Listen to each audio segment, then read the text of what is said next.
Hello and welcome, आप देख रहे हैं एनडीटीवी। मैं हूँ उर्वशी, मेरे साथ है नरेंद्र। हाय उर्वशी। और आनंद। हाय उर्वशी। और रिएक्शन कैफे में आज हम बात करने वाले हैं जाट की। सर, जाट को लेकर क्या कहेंगे आप, जो इतना देखिए, चल रहा जाट है? को कहने की जरूरत नहीं है, देखने की जरूरत है। उसका ट्रेलर यूट्यूब पे नंबर 2 पे ट्रेंड कर रहा है। हालांकि सिकंदर का ट्रेलर ऊपर ही है, लेकिन जाट के ट्रेलर को भी काफी प्यार मिल रहा है और जिसमें एक्शन देखने को मिल रहा है, उसने एक बार फिर साबित कर दिया है कि सनी देओल में अभी भी जो दर्शकों को खींचने की ताकत है पूरी कायम है। देखिए, जैसा कि आपने बात किया कि सिकंदर का ट्रेलर 1 पे है, जाट 2 पे है। भाई के फैंस को भाई को बेइंतहा प्यार है और भाई भी फैंस पे मतलब बोलते हैं ना कि बैठ गए अब कि भाई फैंस 100 करोड़ 200 करोड़ करा ही देंगे। लेकिन जाट ने काफी इम्प्रेसिव और दूसरी बात यह है ना कि सनी देओल उस तरह से फिल्में नहीं लाते हैं और उनका काफी बीच में ब्रेक भी रहा है, जबकि भाईजान लगातार फिल्में लेके आ रहे हैं। सनी देओल ने गदर 2 के बाद अब आए हैं, लेकिन उनको दर्शकों को काफी प्यार मिल रहा है। जो उनका एक्शन है ना और जो उनकी दहाड़ है वो सबसे ज्यादा पसंद की जा रही है। बिल्कुल। अच्छा, जैसे हमने कमबैक की बात करी कि सनी देओल गदर के बाद गदर 2 इतने साल बाद आई, तो क्या लगता है लगभग आपको? 2 दशक बाद आई। 2 दशक बाद बिल्कुल आई है। बिल्कुल। जो है एक तो कामयाबी उनकी गदर 2 की जो थी वो बड़ी कामयाबी थी। और जाट के साथ अच्छी चीज़ ये है ना कि सनी देओल अपने उसी पुराने गुस्से और पुराने अंदाज के साथ नजर आए हैं और एक्शन भी उन पर जच रहा है। ये सबसे बड़ी बात है। लेकिन इसके साथ एक सबसे बड़ी बात ये भी है कि उन्होंने जो डायरेक्टर पकड़े हैं ना, वो ऐसे पकड़े हैं जो उनके उसको मैच करते हैं, जो उनके तेवर को मैच करते हैं, जो असली सनी देओल को बाहर निकाल सके। जो हमें ट्रेलर में दिख रहा है और जो पिक्चर में दिखेगा वो तो अलग ही होगा। बिल्कुल बिल्कुल। और जैसे कि एक बात है कि गदर आई थी, इतने सालों बाद उन्होंने कमबैक किया गदर 2 के साथ। ये एक बहुत बड़ी जिम्मेदारी थी, ये बखूबी उन्होंने निभा दी। और अब जो उन्होंने सीरीज ऑफ फिल्म्स चालू की हैं, वो एक शानदार लाइनअप लग रहा है उनके लिए। हाँ, और दूसरी बात ये है ना कि वो 67 इयर्स के होके भी कहीं से लगते नहीं वो 67 इयर्स के, और वो एक्शन भी उतना बाकमाल कर रहे हैं। जी बिल्कुल। और उनकी इमेज पे जो सूट करता है, जैसे कि आपने कहा कि वो असली, उन्होंने ऐसे डायरेक्टर्स पकड़े जो असली सनी देओल को बाहर लेकर आ रहे हैं। देखिए, ये सनी देओल ने वो चीज पकड़ी जो सलमान मिस कर रहे हैं। सलमान खान तो सॉफ्ट हार्टेड, काइंड हार्टेड बन रहे हैं फिल्मों में। उनके फैंस को वो नहीं चाहिए, उनके फैंस को राधे चाहिए, है ना, दबंग वाला चुलबुल पांडे चाहिए, तो वो लोग चाहिए। और हम लोग अभी भाईजान का थोड़ा और जो चेंज हुआ है, लेकिन फैंस तो वही हैं। और सनी देओल ने आते ही अपने उन फैंस को जगा दिया कि भाई मैं आ गया हूँ। और पुराने फैंस को जगा दिया और नए फैंस भी उनके बहुत बिल्कुल बिल्कुल। गदर के बाद उनकी फैन फॉलोइंग तो बड़ी ही बड़ी है, जाहिर सी बात है। और जैसा कि अभी नरेंद्र ने बोला कि खान्स पर वो मेरे को भी लगता है जैसे कि सारे खान्स भी 60 के आसपास है, बिल्कुल, है ना। और सनी देओल 60 से ऊपर है, तो उन खान्स पर भारी पड़ रहे हैं गदर की सफलता के बाद। और जाट के ट्रेलर को देखकर तो कह ही सकते हैं। सबसे जहाँ आप जब उनकी खान्स की बात कर रहे हैं तो खान 60 सब छूने वाले हैं, ठीक है। लेकिन अगर आप जितनी फिल्में तीनों खान के पास नहीं हो, उतनी अकेले सनी देओल के पास है। बिल्कुल। सनी देओल के पास अभी आप देखिए जाट है जी, उसके बाद लाहौर 1947 है, उसके बाद बॉर्डर 2 की शूटिंग चली रही है, रामायण में उनका रोल बताया ही जा रहा है, अपने 2 की भी बात हो रही है। और जब हम खान्स की बात करते हैं तो सलमान खान के पास फिलहाल कौन सा प्रोजेक्ट होगा आगे, नहीं, सलमान खान के पास कौन सा प्रोजेक्ट होगा वो भी पता नहीं, क्योंकि बजरंगी भाईजान और किक 2 की बात हो रही है, स्टार्ट कौन सा होगा नहीं पता। और ये सारी बातें अभी हवा में ही है, हवा में। और जब शाहरुख खान किंग की बात करते हैं तो उनका लुक छिपाया जाता है, उनको दिखाया नहीं जाता सामने, वो क्या कर रहे हैं कुछ बताया नहीं जाता, तो उनका प्रोजेक्ट भी साफ नहीं है। और फिर तीसरी बात करें आमिर खान की, तो सितारे जमीन पर वो कर ही रहे हैं, और बाकी उनका कुछ ऐसा सॉलिड अभी दिख नहीं रहा है। और जैसे शाहरुख खान की किंग की बात हुई, उसमें उनकी बेटी यानी कि सुहाना खान है, तो मुझे नहीं लगता कि शाहरुख खान चाहेंगे कि सुहाना की लाइमलाइट वो ले जाए। हाँ, तो वो देखिए वहाँ भी खान थोड़ा पीछे रहेंगे वो भी। हाँ, वरना अगर शाहरुख आगे जवान वाला शाहरुख खान आ गया तो सुहाना कौन तो बाकी कौन। और मैं आप दोनों से ये कहना चाहूंगा कि सनी देओल की वाहवाही में आप बॉबी देओल को भूल जाइएगा। नहीं नहीं नहीं, डेफिनेटली, बिल्कुल, उनको भूल ही नहीं सकते। उनके छोटे भाई भी इन दिनों पूरा धमाल मचा रहे हैं एनिमल के बाद से। नहीं, आप सिर्फ छोटे भाई की बात क्यों कर रहे हैं, उनके पिताजी को देखिए ना, धर्मेंद्र साहब को। उन्होंने रॉकी और रानी की प्रेम कहानी में जो हंगामा मचाया है, उनका सीन जो वायरल हुआ, ठीक है ना, कितने लाइमलाइट मिली उनको। और फिर जहाँ तक देओल फैमिली की बात है, ये लोग काफ़ी लाइमलाइट में रहना पसंद नहीं करते हैं, ना पार्टीज में जाते हैं ना मीडिया में रहते हैं। लेकिन उन्होंने अपने काम के जरिए दिखा दिया कि देओल एरा जिसकी आप बात कर रहे हैं वो लौट आया है।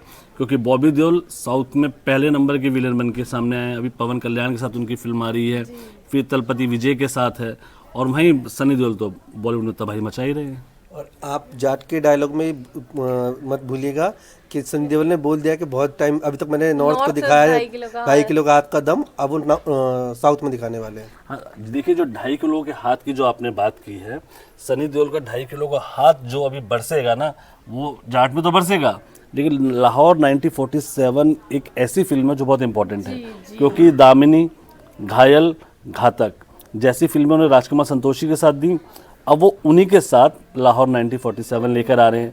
फिर उसके प्रोड्यूसर कौन है? आमिर खान। तो ये डेडली कॉम्बिनेशन जो है ना, तो ये कुछ तो तबाही करेगा, ये कुछ तो करेगा। और ये ऐसा लग भी रहा है क्योंकि सनी देओल मतलब ऐसा लग रहा है कि बैक इन फॉर्म आ चुके हैं। आज जाट रिटर्न्स की आप बात कर रहे हो, हम तो कह रहे हैं कि सनी देओल का जमाना है ना, वो लौट आया। वो लौट आया, बिल्कुल बिल्कुल। अच्छा, और हमने खान वर्सेस देओल की भी बात की, तो इसमें भी लाइनअप सीधा क्लियर ही है कि सनी देओल के पास ज्यादा इस वक्त चीजें हैं, तो कहीं ना कहीं खान्स का मामला ढीला पड़ता नजर आ रहा है। देखिए, इस खान्स का मामला ढीला क्या कहे, शाहरुख खान तो फिल्म पिछले 3 फिल्में दे चुके हैं, अच्छी फिल्में दे चुके हैं। सलमान खान थोड़ा सा जो उन्हें करना चाहिए ना, उससे बच के चल रहे हैं। और आमिर खान ने भी एक ऐसी फिल्म लाल सिंह चड्ढा बनाई जिससे उन्हें बहुत बड़ा सेटबैक लगा। तो खान अभी कहीं ना कहीं उलझे हुए हैं, शाहरुख को छोड़ दिया जाए तो। और सनी देओल बेबाक है, जाट तो है ही वो, और जो जाट जो करता है वो खुल के करता है, और उन्हें दिखा दिया कि भाई मैं तो एक्शन करूंगा, और वही एक्शन करूंगा जो 1980s या 90s में करता था। और दूसरी बात ये कि उनको पसंद इसलिए किया जाएगा क्योंकि साउथ की फिल्में हम लोग डब करके देखते हैं, है ना। चाहे कोई भी फिल्म आती है डब होती है, हम बड़ा खुश होते हैं देखते हैं, OTT पे देखें, टीवी पर देखें, 100 बार टीवी पर हम एक्शन फिल्म देख लेते हैं। जब वही एक्शन फिल्में हमारा खुद का हीरो, नॉर्थ का एक हीरो करेगा, तो बंदा तो उसको डायरेक्ट देखना पसंद करेगा। तो सनी के लिए एक प्लस पॉइंट बन सकता है। और ये पैन इंडिया जो अप्रोच आई है साउथ की फिल्मों के साथ, तो ये मतलब ये हमारे जो सीनियर एक्टर्स हैं उनके लिए तो काफी फायदेमंद हो गई है, लेकिन न्यू कमर्स के लिए ये काफी मुसीबत। नहीं, क्या कहेंगे आनंद?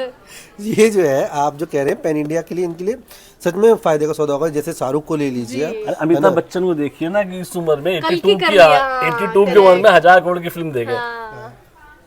न्यू कमर्स की आप बात कर रहे थे। न्यू कमर्स के लिए अभी थोड़ा मुश्किल है साउथ की तरफ जाना, क्योंकि वो अभी खुद सारे स्टार किड हो या नए एक्टर हों, वो लोग या तो OTT पे पैर जमाने की कोशिश कर रहे हैं या छोटी छोटी फिल्में कर रहे हैं। तो अभी न्यू कमर्स के लिए थोड़ा मुश्किल है। आपने साउथ में जाने की बात की, लेकिन मैं साउथ में जाने की बात से अलग ये भी देखती हूँ कि सीनियर एक्टर्स जिस तरह से बॉक्स ऑफिस पर जमा रहे हैं कदम, न्यू कमर्स के लिए मुझे देखिए, न्यू कमर्स किसको मानेंगे आप?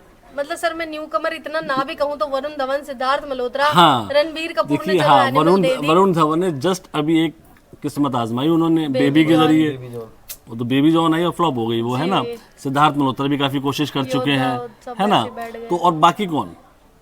हाँ, करेक्ट। वो उस तरह की फिल्में जो हमारे यूथ जो एक्टर, जो जिन्हें जवान एक्टर कहेंगे या नई पीढ़ी कहेंगे, वो उनमें उस तरह का कलेवर नहीं दिख रहा है, उस तरह के तेवर नहीं दिख रहे जैसे सलमान, शाहरुख या सनी देओल में थे। और अक्षय ने एक अलग ही लीग चला दी है। अक्षय कुमार तो खैर, अक्षय कुमार को तो हम कुछ नहीं कहेंगे क्योंकि वो हर महीने या कहे 1.5 महीने पे एक फिल्म लेके आ रहे हैं, तो उन भी आते हैं। हाँ, तो क्योंकि अक्षय कुमार पे ज्यादा प्रेशर रहता है, क्योंकि उनको 2 महीने में ऑडियंस तक पहुंचना है। अब लीजिए, अब उनके अगले महीने वो आ रही है, केसरी 2 आ रही है, तो किस तरह से फिल्म बनाते हैं वो, ये तो हमें भी नहीं समझ में आता। उनको इस तरह जोड़ना भी गलत रहेगा थोड़ा सा। और अजय देवगन की खासियत रही कि वो बीच बीच में किसी न किसी फिल्म का रीमेक लाते हैं, हिट कर लेते हैं, फिर चाहे वो शैतान हो या फिर वो पहले दृश्यम रही हो। और जहाँ तक यूथ जो आप कर रहे हैं ना, नई पीढ़ी एक्टर, तो रणवीर सिंह हो गए जी। रणवीर सिंह कितने टाइम से तो कुछ किया ही नहीं रणबीर कपूर हो गए। हाँ, कपूर को बोल रहे हैं जो जिन्होंने एनिमल दी, साउथ के डायरेक्टर के साथ दिया उन्होंने। अब आप देखो ना, शाहिद कपूर, देवा आई थी, फ्लॉप हो गई, लेकिन जब उन्हें कबीर सिंह संदीप के साथ तो वो हिट हो गई। बिल्कुल तो बिल्कुल। कहीं ना कहीं एक देखिए, एक बात ये भी है कि यहाँ के जो डायरेक्टर हैं, जो कहानी है ना, वो मासिस को समझ नहीं पा रहे हैं, वो मासिस से कहीं ना कहीं कटते जा रहे हैं। तो ये एक बड़ी दिक्कत है। जो सीनियर हैं वो जानते हैं भाई कि हमें क्या करना, उनका ऑरा भी है, वो सुपरस्टार भी, उनकी एक फैन फॉलोइंग है। जैसे वो जो फैन चाहता वो करते हैं, फैन उनको हाथों हाथ लेते हैं। लेकिन जो ये यूथ है, ये प्रेम कहानियाँ, गाना वाना, कॉपी वॉपी सब में लगे रहते हैं, तो उस तरह से इनको अभी कामयाबी मिलती नजर नहीं आ रही है। यूथ ऐसी नादानियां कर चुका है कि दर्शकों के लिए काफी मुश्किल टाइम। अब उस नादानियां का तो नाम ही मत लो कि हमें नादान लगे इसके बारे में बात करते हुए। चलिए, नादानियां की बात भी हो गई, अब हम वापस आएंगे जाट के ठाट पे, जो स्क्रीन पर देखने को मिलेगा 10 अप्रैल को।